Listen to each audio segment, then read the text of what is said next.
안녕하십니까. 땅콩 사주 교실입니다. 오늘은 궁합에 대해서 설명을 좀 드리겠습니다. 전에 그 궁합에 대해서 찍은 아마 유튜브가 있을 겁니다. 그런데 오늘 궁합을 설명을 드리는 이유는 일간합이 있기 때문에 그걸 좀 설명드리기 위해서 다시 이 궁합을 한번 어떻게 보는 것인지, 그리고 어떻게 궁합을 보면서 어떻게 설명을 해 주는 것인지, 거기에 대해서 나만이 갖고 있는 노하우를 여러분께 공개해 드리겠습니다. 자, 여기에 이렇게 남, 여 이렇게 되겠습니다. 이쪽은 남자 사주, 여기 여자 사주. 한번 이렇게 줄을 그어 놓을게요. 일단 청간은 청간, 지지는 지지, 연간 대비 연간, 연지 대비 연지, 이렇게 생극 관계를 놓고 궁합을 일단 봅니다.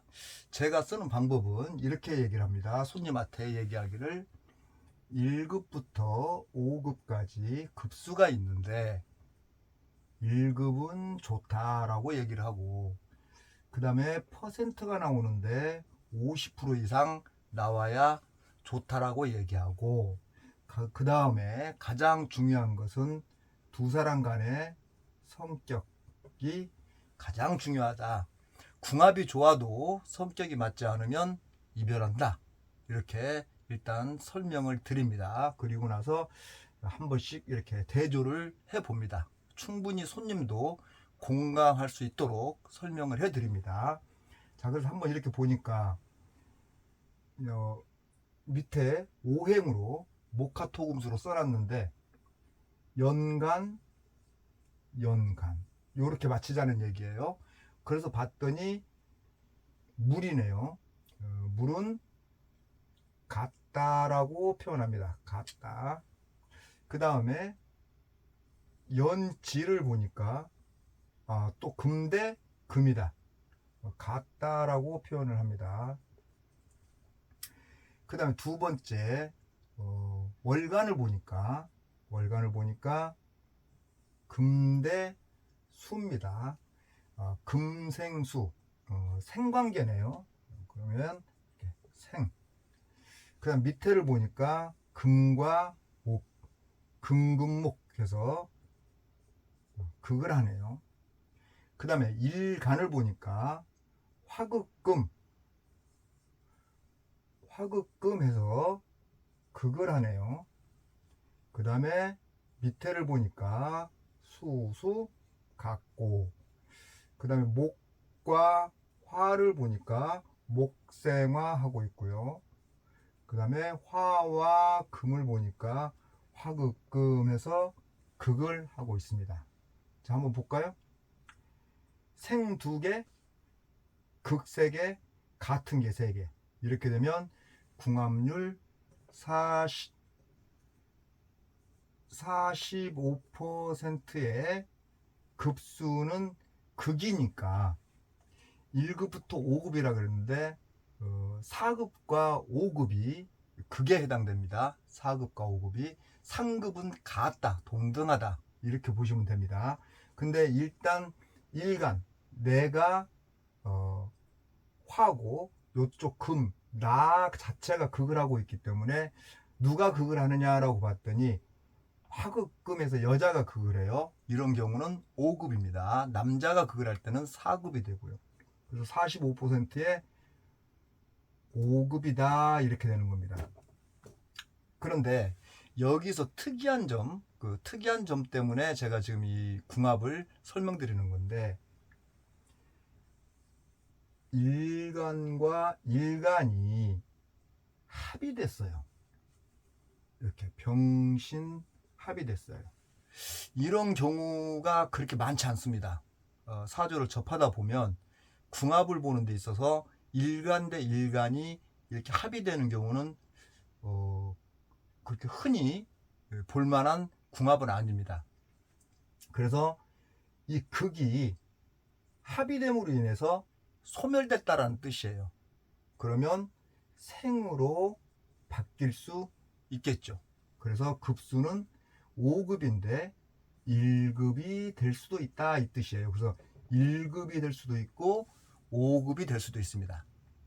합의되면 1급이 되는 거고요. 깨지면 5급이 되는 겁니다.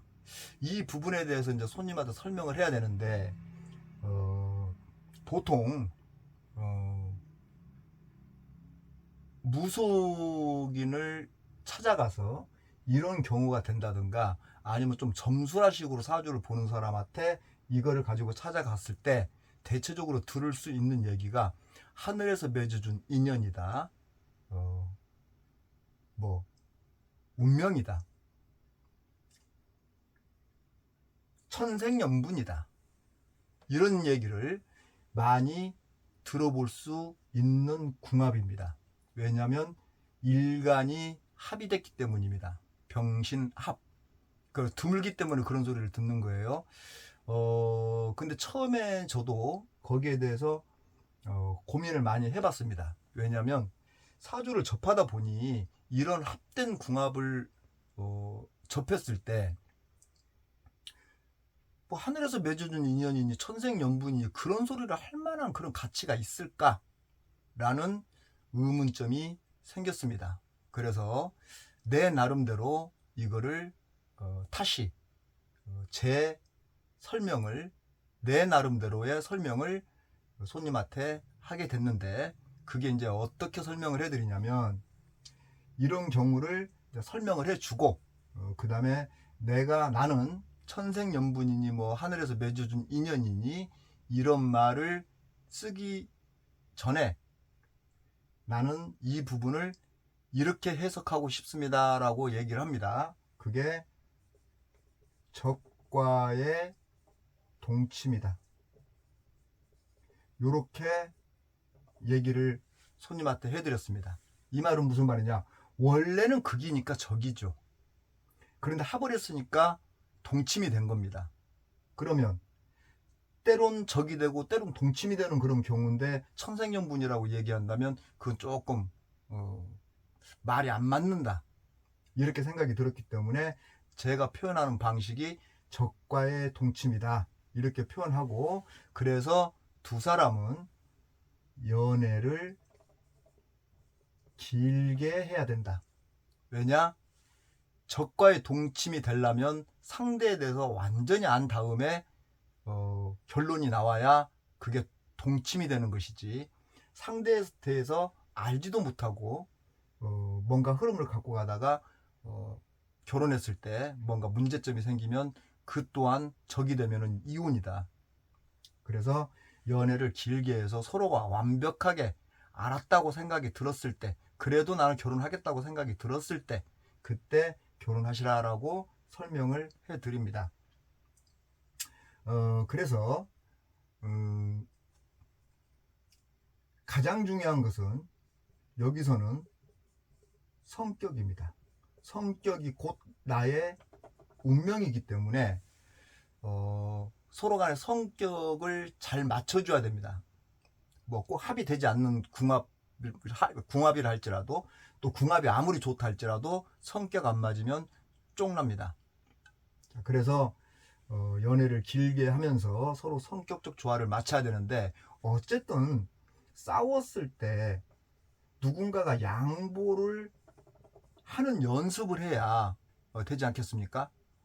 그래서 누가 양보할 것인가 두 사람의 사주를 놓고 양보할 사람을 결정해 줍니다. 제가 그래서 한번 남자 거를 한번 이렇게 보니까 신금으로 타고났는데 보니까 식상관이 있고 그 다음에 정제가 있고 또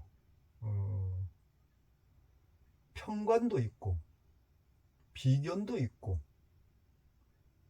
겁재도 있고 이것저것 골고루 목생화, 화생토, 토생금, 금생수, 토가 없네요.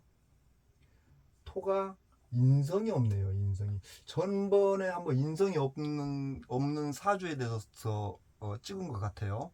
그리고 또 다른 부분도 없는 경우에 내가 찍어서 올리겠다라고 했는데, 일단 이거는 뭐 전에 찍었으니까 다행히 안 찍어도 되고요. 자, 토가 없네요. 그리고 사주가 강하냐 약하냐라고 놓고 보니까 약하네요. 그러면 토가 꼭 필요한 사주입니다. 그런데 지지를 보니까 인해목으로 합을 쳤지만 어쨌든 저게 깨지면 인신충이 일어날 수 있기 때문에 일단 조금 신경이 예민한 쪽에 속하고, 그 다음에 본인 잘난 맛에 살려고 하고, 뭔가 체계적이고 집착성이 강한 그런 구조의 감정 기복까지 있는 그런 성격 구조입니다. 자, 거기에 한번 여자를 한번 보니까 여자가 목이네요. 목. 봄 태생에 목이 수생목 하고 있으니까 목의 기운이 강하죠. 그러면 본인 금은 약한 거예요. 그러면 이 사람은 기본적으로 여자 말을 들어야 되는 것이 맞습니다. 그런데 여자 말을 과연 들으려고 할까요? 식상간이 저렇게 있는데 자기 잘났다고 뭐 살면서 신경질이나 부리고 기분 나쁘면 삐지고 그러지 않겠어요? 그러면 이 강한 목이 가만 놔두겠냐고. 그러면 맞짱 까겠죠. 그럼 맞짱 까다 보면 깨지는 겁니다. 왜? 또 초년에 인신충까지 있어서. 그래서 잘못하면 이혼할 가능성도 있는 사주다. 이렇게 얘기해 볼 수 있습니다. 그러나 이 사람은 어떤 여자를 만나던 이유 없다. 여자 말 들으면 된다. 그런데 뭐 이건 내가 이제 이 사람한테 조언해 준 얘기고, 본인 자신은 과연 여자 말을 들을지 의문스럽습니다. 그러나 저는 내가 해줄 수 있는 얘기를 할 수밖에 없습니다. 그렇게 얘기를 해드렸고요. 그 다음에 여자분을 보니까 여자분은 목생화, 화생토, 토생금, 금생, 여긴 또 토가 없네요. 여기도 토가 없네요. 여기도 토가 없습니다. 자, 그러면 토가 없다는 얘기는 식상이 없다는 뜻이에요. 자, 그럼 이 사주는 다음에 한번 다시 식상을 놓고 식상이 없는 사주 해서 이 사주를 분석을 해드리겠습니다.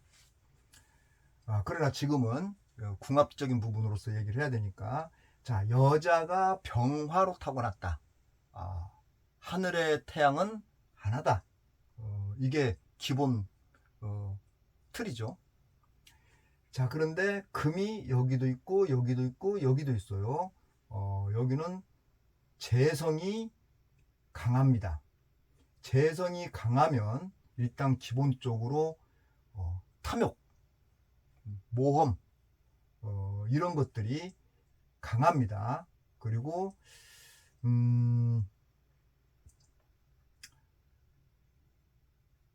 성격 얘기하면 성격이 남자스럽고 급한 에너지를 가지고는 있으나 많이 참으려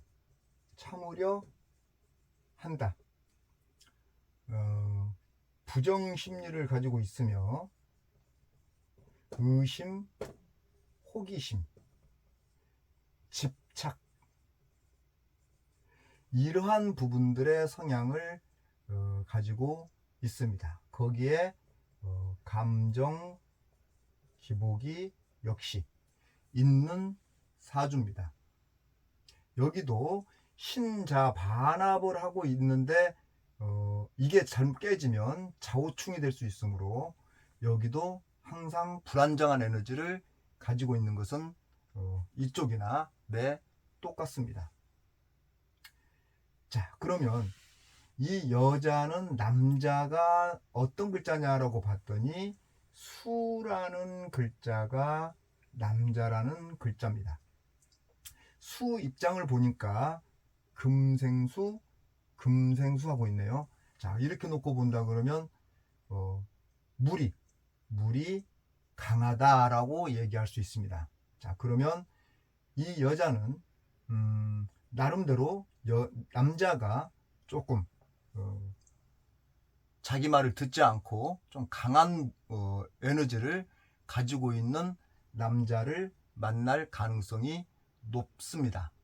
그리고 이 여자 입장에서는 조금 답답한 느낌을 가지고 있습니다. 그 남자를 통해서 뭔가 시원한 느낌은 없습니다. 그 이유는 밑에 물이 있는데, 이 말을 다른 말로 돌려서 얘기하면 나는 병화로서 물상적으로 얘기했을 때 나는 하늘에 떠 있는 태양인데 밑에서 물, 수증기죠. 밑에서 뭐 비가 온다고 할 수도 있고요. 구름이 꼈다고 얘기할 수도 있어요. 그래서 태양을 가리는 형국이다. 그러면 이렇게 되면 자기의 본질을 많이 잃어버리는 케이스가 됩니다. 그러니까 뭔가 팍 하고 싶어도 팍 못합니다. 왜냐, 이게 가려져 있기 때문에. 그럼 결국은 내 남자가 나를 이렇게 뭔가 그냥 시원시원하게 내 인생을 살아갈 수 있도록 안 만들어 놓는다라고 얘기할 수 있습니다. 내 남자가. 그러면 이 사람도 그냥 어지간하면 그냥 남자 말에 순응하면서 사는 게 좋겠죠. 그러나 그것이 그 마음대로 안 됩니다. 그래서 이 여자분 같은 경우는 남자 때문에 상당한 스트레스를 받을 수 있다, 이렇게 얘기를 해드릴 수 있습니다. 자, 그래서 두 사람을 이렇게 붙여서 놓고 보니까 조금 통머리가 큰 것은 여자분이 통머리가 크긴 크죠. 재성이 많으니까, 그리고 정편제니까. 여기는 그냥 정제고요. 그럼 이쪽에서는 굉장히 계획적이고 알뜰살뜰 계획적으로 열심히 돈을 벌기 위해서 열심히 살려고 하는 사주가 될 것이고, 여기는 뭔가 조그만 걸 가지고 크게 부풀리려고 하는 에너지를 가지고 있기 때문에 어떻게 보면 돈에 대한 개념도 서로가 약간의 차이가 있을 수 있습니다. 그러나 여자가 아까 얘기한 것처럼 물에 의해서 이렇게 가려져 있는 형국이라서 마음은, 정신은 이런 모험적인 생각, 큰 돈을 갖고 살고 싶고 남부럽지 않게 입고 싶은 거, 내가 사고 싶은 거 다 사고 살고 싶다라는 마음, 욕망은 있으나 행동으로 옮기기에는 조금 안 될 것이다. 왜냐? 물 때문에. 이렇게 이 사주를 분석을 했습니다. 자, 그러면 일단 누가 누구 말을 듣고 쫓아가는 것이 좋을까라고 놓고 보면, 이 사람 개인적인 사주로 놓고 봤을 때는 여자 말을 들어야 되는 사주고, 이 사람 여자도 개인적인 사주를 놓고 봤을 때는 어쩔 수 없이 남자 말에 따라갈 수밖에 없는, 자기 뜻대로 못하니까 그런 구조가 돼 있어요, 서로가. 그러면 누가 누구 말을 들어야 될까라고 결론을 내린다면 만만치 않죠, 결론 내리기가. 그래서 저는 결론을 이렇게 내렸습니다. 남자가 여자 말을 수용해라, 이렇게 결론을 내렸습니다. 그 이유는 여자가 성격 자체가 양으로 타고나서 남자스러운 어떤 성향을 가지고 있는데 그것을 갖다 바깥으로 이렇게 발산을 하면서 살아야 되는데 이 물로 의해서 그걸 억제시켜 버리면 병들어 버릴 것 같아요. 빛을 낼 수가 없으니까. 그래서 남자가 양보해라 이렇게 얘기를 했는데요. 여기서 한 가지 더 붙여서 내가 궁합 볼 때 얘기하는 부분이 있습니다. 아마 내가 쓰는 사주 볼 때도 쓰는 용어일 거예요. 이 사주를 동래라고 생각하자. 그랬을 때 어떤 동래든 이장이 있겠죠. 자, 그랬을 때 월지를 저는 이장으로서 표현을 합니다. 자, 그래서 월지를 봤더니 여자가 이장이다. 그러면 이 동네에서는 이 여자 말을 듣지 않으면 안 되는 구조죠. 그래서 여자 말을 들으라라고 얘기를 했고요. 여기 같은 경우는 금이 화급금 하니까 여기는 아버지가 이장이죠. 아버지가 재성이니까. 그런데 아버지가 이장인데 아버지가 상당한 파워를 갖고 있죠. 그래서 오히려 목마저도 이 금에 의해서 좀 떨어져 있기는 하지만 금에 의해서 뭔가 불안정한 그래서 여기서 목생활에서 하급금에서 이렇게 누르려고 하는 그런 부분이 있는데 이 중간에 물이 있어서 쉽지만은 않겠다 이렇게 얘기를 할 수 있습니다. 그러면 여기는 여자가 아니라 아버지 말을 들어야 되는데 아버지 말을 들었을 때 이 사람한테 좋으냐 나쁘냐를 놓고 보면 이장이 너무 세죠. 그럼 동네 사람들이 피곤하겠죠. 근데 다행히 여자니까 이사 가면 돼요. 시집 가면 된다 이 말이에요. 그럼 벗어난다는 뜻이야. 이장이 싫으면 이사 가야 되지 않겠습니까? 근데 여기는 다행히 여자니까 이사 간다는 얘기는 시집 가면 된다 이런 얘기가 되는 것이고 남자는 여자가 이장이니까 여자가 이장이 떠나려고 하진 않겠죠. 그렇다면 결국은 이장 말 듣기 싫으면 본인 자신이 이사 가겠죠. 그래서 이혼할 가능성이 있다 이렇게 설명을 해드린 경우에 해당이 됩니다. 자, 그래서 궁합을 이런 식으로 보는데 타시 이 궁합 보는 방법 그리고 타시 찍은 이유는 바로 이 합부분을 설명하기 위해서 찍은 겁니다. 그래서 합이 됐다 그래서 좋다 이렇게 얘기를 하시면 안 된다라는 뜻입니다. 이렇게 표현하는 게 맞습니다. 적과의 동침이다. 그래서 이걸 조금 좀 이렇게 좀 이야기식으로 스토리를 짜면 저는 이렇게 스토리를 짭니다. 산이 이렇게 있는데 전쟁이 났습니다. 남북이 전쟁이 났습니다. 쫙 이렇게 올라갑니다. 고지를 향해서. 근데 여기 이렇게 수렁이 있네요. 수렁이 있는 줄 모르고 남녀가 수렁에 빠졌습니다. 그런데 누가 구하러 올 수 있는 상황이 아닙니다. 어차피 둘이 거기서 죽든 살든 해야 됩니다. 그런데 남북 두 남녀가 빠졌는데 처음에는 당황스럽고 경계하고 막 그러겠죠. 그러나 하루가 이틀가 3일가 가보세요. 어쨌든 거기서 여기서 빠져나오기 위해서 둘이 협력도 하고 뭔가 대책도 세우고 그럴 겁니다. 그러면서 조금 더 시간이 지나다 보면 정도 들겠죠. 둘만 있으니까. 그래서 여기서 우리 살아남으면 우리 결혼합시다 이렇게까지 갈 수 있겠죠. 그게 바로 합의되는 케이스입니다. 그래서 저는 이렇게 설명을 해드립니다. 이런 합의되는 사주가 왔을 때. 근데 이거는 일간만 해당되는 거예요. 일간만. 다른 데는 이런 설명을 하지 않습니다. 일간이 합의됐을 때 이 설명을 해드립니다. 여러분도 참고하셔서 이렇게 저처럼 활용을 한번 해보신다면 아마 손님들도 되게 재밌어 하지 않을까 이렇게 생각이 듭니다. 자, 다음 시간에 방금 얘기했던 요거 식상 없는 사주 요거 설명드리겠습니다. 고맙습니다.